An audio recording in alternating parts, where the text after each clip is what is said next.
Nascondeva la droga nelle mutande, ben nascosta in un pacchetto di fazzoletti di carta, già suddivisa in dosi da spacciare all'interno della scuola.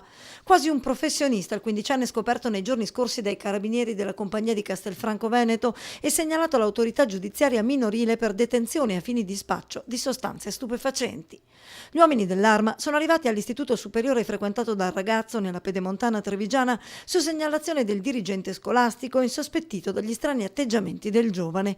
Entrati in aula hanno controllato gli zainetti e dopo aver notato particolare nervosismo nel quindicenne l'hanno fatto uscire dalla classe. A quel punto il ragazzo ha ammesso di essere in possesso della droga, poco meno di 8 grammi di marijuana che teneva nascosta negli slip. La droga era suddivisa in involucri da 1 grammo ciascuno, proprio per essere spacciata ai compagni durante la ricreazione. 10 euro al grammo, quanto chiedeva il quindicenne residente nell'area del Bassanese, all'apparenza un adolescente come tanti, ragazzo di buona famiglia.